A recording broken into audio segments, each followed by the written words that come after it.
Well, good morning. It's great to be back in dear old Penang. You know, my family first came to Penang in 1967. We came on a boat. It was that long ago, and there were some people there to meet us at the dock, including Kok Hin was there, I think, all those years ago. And they had a sign, welcome. And in those days, in 1967, when a new doctor came for the Adventist hospital, it made the newspaper. I don't think so anymore, huh? Things have changed. Things have changed. When I first drove across the bridge and we were driving out to our hotel, and I was looking at all the skyscrapers, you know, the apartment buildings, my heart just sort of started to sink. I thought, oh no, not here too, huh? It's starting to look like everywhere else in the world. But the longer that I've been here for this holiday, the more I realize that the old Penang still exists. It exists in many corners and many places, but most of all, it exists in people's hearts.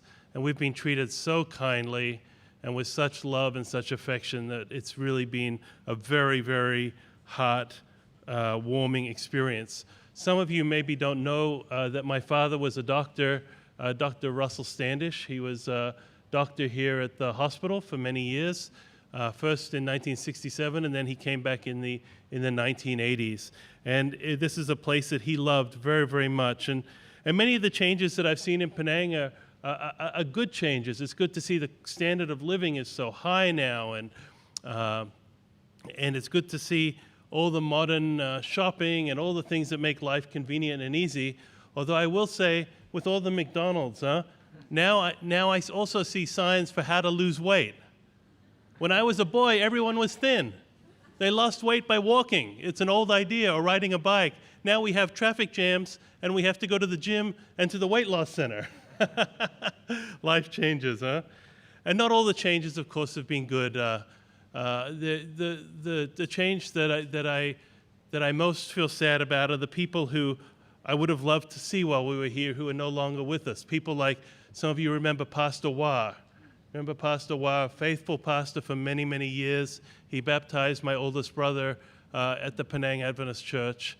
And people like Timothy Nathan. Many of you, I know he just died a year ago. I remember Timothy when I was a young kid, let me get on his motor scooter and drive me around. It was, lovely, lovely man, and very, very much missed. Well, some of you might have wondered what I got up to since I left Penang all those years ago, and I've done a few different things, but one of the things that I've done is work in the religious liberty field. Particularly, I've worked at the General Conference for a number of years, representing our church to the U.S. government. And recently we moved back to Australia so I could be closer to my mother because, as many of you know, my father died in a car accident just in 2008. Now, 2008, 8 is a lucky number, huh? But it wasn't lucky for my family. It was very sad. So, of course, we miss my father very, very much. And coming back, I see his shadows everywhere. You know what I mean? And every so often I see something, I think, oh, I want to tell my dad about that. But then I remember, I'll have to tell him in heaven. One of the things that I've noticed in Penang these days is that you've become very much like many other countries, like Australia, the US, the UK. You have magazines everywhere, and on the front of your magazines are all the heroes of our day. The heroes. Who are our heroes? Our heroes are the soccer players. Even on the radio here in Penang, I'm hearing about who Manchester United is choosing as their new goalkeeper and their new coach. You hear this? I'm riding along Penang, I think, what does it matter in Penang? But people are interested. What's happening in Chelsea? What's happening in Manchester United? What's Liverpool doing? People are interested in the soccer stars of the world. I see movie stars from all over the world. Some movie stars I don't even know are on the front covers of the newspapers and the magazines. Fashion models. All the people that our world throws up to us as our heroes of today.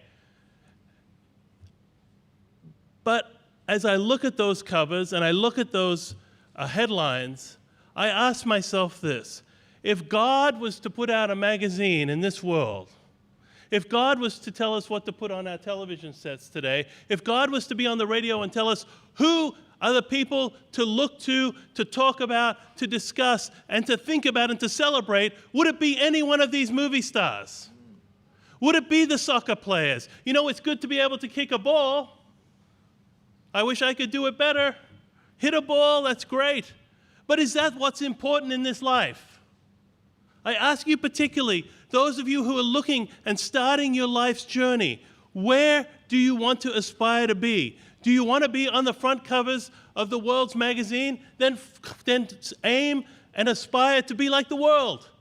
Because the world will celebrate who the world deserves. But in the book of Hebrews, as you heard in our scripture reading, there's a different kind of person. And that kind of person is a person that the Bible tells us is so different from the average person in this world. This world is not worthy of them. Can you imagine that? Can you imagine God coming to you and saying to you, you are walking such an incredible life. You are following me so closely. You are willing to give up so much for me that this world is not worthy of you. Would you like to hear that from God? Boy, I'd love to hear that from God. We're told in the book of Hebrews there were some who had mockings and scourgings, that's whipping. Yes, and chains and imprisonment. People who were thrown into prison for what? What crime?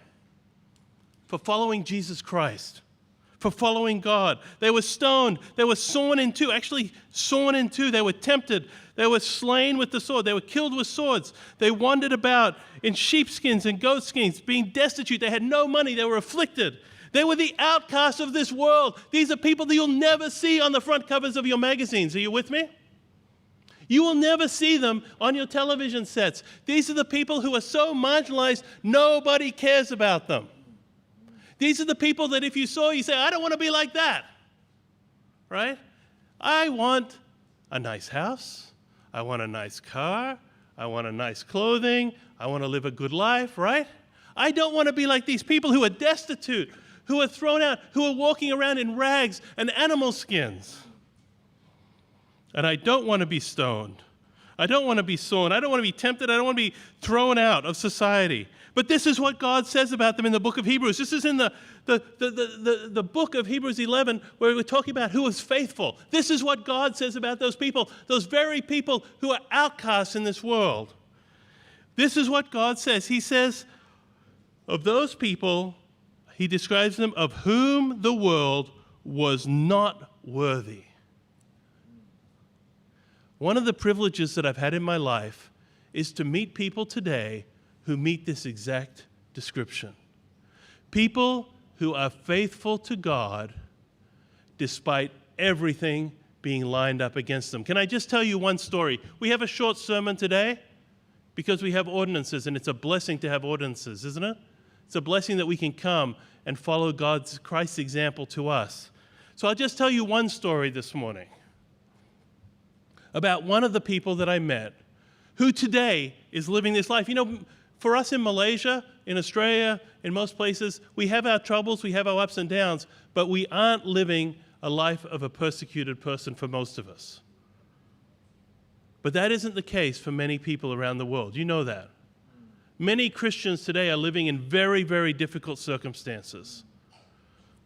One of the places that we've had difficulty is, ironically, the country of India. I say ironically because India is a great country. It's a country of great religious pluralism. Most of the time, things are good. But sometimes things go bad. And a few years ago now, in the state of Orissa, sometimes called Odisha, we had a problem. A religious leader was killed, and a rumor went around that the Christians were the ones who had killed him. And so a mob developed. And the mob went on a rampage, killing Christians. Some of the Christians who were targeted were members of our church, the Seventh-day Adventist Church. We got a message. I was at the general conference, and we got a short message, and it was about our pastor from the region. And it said our pastor was old, he was big, he ran to get away from the mob, but he couldn't run fast enough. They caught him, and outside the church, they chopped him to death with machetes. This isn't back in Bible times. This isn't ancient history. This is only a handful of years ago. I had the privilege to travel to India to visit with our members in that region, Rissa. First, I flew to New Delhi. When I got to New Delhi, I thought I'll go and meet some people in the Indian government, but I also went to the U.S. Embassy as well because I had some contacts there. And when I went to the U.S. Embassy, I met with their team who were dealing with this particular policy issue. And at the end of our meeting, one of them said, when you come back from Orissa, can you come back and report to us what you saw? And I said, well, why do you want me to go report to you? You can just go there, you make your own report, right? You don't need me. And they said, oh, no. U.S. Embassy personnel are not allowed to go there. I said, why not? Too dangerous. I said, ooh. So the next day, with one of my colleagues from the Southern Asian Division, we flew to Bhubaneswar, Temple City, and then from there we drove about 5.5 hours out to the village where our church was. And this is one of the experiences of my life that I will never, ever, ever forget. You see, Orissa is kind of a rural area, rural province, so you get out a little ways, you're away from the cities, you're driving through these little country road, and eventually we stopped at a place, and we were in a minivan, and we stopped the minivan, and the gentleman and the pastor that I was traveling with said, let's get out here. We got out, and there on our right-hand side was a house, and that house was completely in ruins. And they said, yes, that house was a Christian's home, the head elder for our church, and when the riots happened, they destroyed his house. And on my left-hand side was a church, but the church had no roof, and it was all burned out, completely and utterly destroyed. But in the middle, between the house and the church, was a tree. And guess what was underneath that tree? I was astonished. People who had gathered to worship God. Now, I want to ask you a question. Pastor, I'll ask you. If somebody destroyed your church and somebody burnt down your home, would you come back and would you still worship? Or would you say, maybe now's the time to just not let people know I'm a Christian? I ask you, boys and young women, would you stand up? Would you meet? Would you be strong enough to say, I'm a Christian, I don't care what happens, even though my pastor was killed in the street outside my church, I still love God so much. I have so much courage in him. I'm going to come back and I'm going to worship him next to my destroyed church, next to our elder's home. Would you do that? I don't know if I have that courage. I don't know if I have that strength. But when I meet people who do, I think of this text and I say, those are the people who I want to emulate. That's the courage that I want to hold up. I don't care if someone can kick a ball. I don't care if they do well in a movie. Those are the people who this world is not worthy of. Amen. Are you with me? We walked up to that small group of people, believers, and something was interesting to me. Because often, when you're obviously from not an area, people will stop and make a big deal about you. You know what I mean? Obviously, you're a visitor. You're from somewhere else. You've come in. And frankly, out there, it's a long way from where tourists are or anybody. So there's not a lot of European people coming. And I thought, oh, they'll probably stop and we'll have a conversation. No. They just kept on worshiping. They weren't there to see me or the person from the division or anybody else. They were there to worship God. Impressive.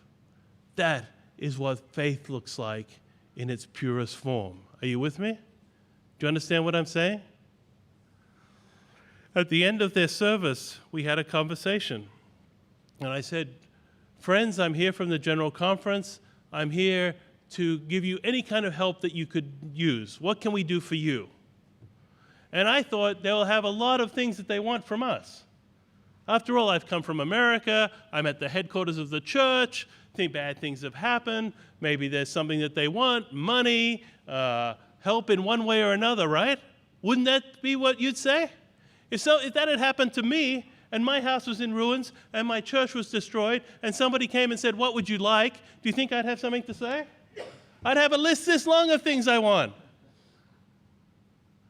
And the head elder stood forward, and this is what he said. I'll never forget it. He said, we have God. We don't need anything from you. Amen. I was kind of humbled. I thought I had what they needed. But they had something that I needed.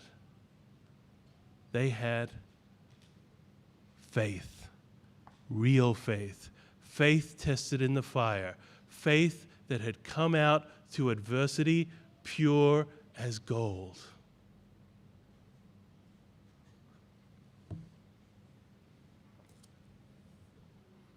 We're at the beginning of a new year. We're at a time where we're thinking about what the trajectory of this year is going to be like for us. Who are we going to be? Who do we want to emulate? What kind of life do we want to live? I heard on the radio, they have an English radio here. It's very convenient, playing all the songs from the 70s and some from the 80s. So that every song, I know every song on the radio. It's kind of a unique, you know. It's like the soundtrack of my life as I drive around the island. And they have all these things. Oh, this year I want to learn Mandarin, and I want to, I don't know, there were some other things. Some people want to lose weight this year. That would be good for me too. Lots of things that we want to do this year. What I hope and pray is that this year, for each one of us in our own lives, especially as we become, Penang has become wealthy. We've become comfortable. We have everything that we need. It's easy to lose track of the thing that's most important. Are you with me? It's very easy to look at the tangible things. It's very easy to focus on the gifts of God, not the giver of the gifts. Huh? It's easy to focus on the things.